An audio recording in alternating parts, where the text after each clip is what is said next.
So how exactly did they cut the ladder behind them? Let's get into it. Housing and real estate. They benefited from cheap housing and blocked upzoning, new construction, and high density housing. They passed restrictive zoning laws to preserve property values at the cost of affordability. They opposed rent control and affordable housing projects in their neighborhoods. They benefited from mortgage interest deductions while prices soared beyond the reach for younger buyers. Education. They enjoyed low cost or free college. Many public colleges were tuition free or cheap. They defunded public universities, shifting costs to students and increasing student loan debt. They opposed or stalled student debt relief efforts. Employment and labor. They entered the workforce during an era of strong unions, pensions, and stable long-term jobs. They supported deregulation and anti-union policies that led to gig work, wage stagnation, and layoffs. They benefited from a job-for-life society and systems that embraced at-will employment for future generations. Economy and wealth.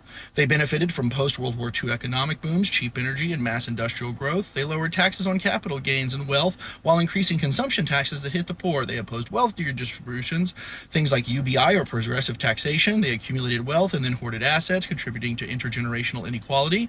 Healthcare and social safety nets. They benefited from New Deal items like Social Security and Medicare. They cut or opposed expansion of the same programs for younger generations. They left behind an aging population with rising healthcare costs younger workers have to fund.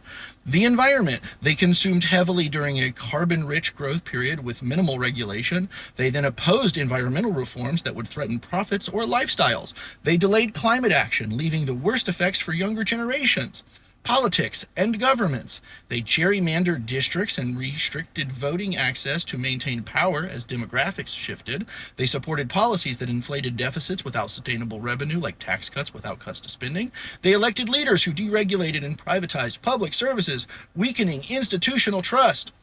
Inflation and debt. They benefited from decades of low inflation and interest rates. They drove national debt through the roof via tax cuts and spending sprees without securing future growth. They left younger generations with higher education, housing, and healthcare costs relative to wages. Generational attitudes. They promoted a pull yourself up by your bootstraps mindset while benefiting from structural support, blamed younger generations for economic hardships despite changing conditions, quote, stop buying avocado toast. They mocked millennial and Gen Z concerns about climate, debt, and inequality as entitlement. That's just based on what I pulled spending 25 minutes the other day, knowing that I wanted to talk about it, literally waiting for this comment to come in. I hope this helps.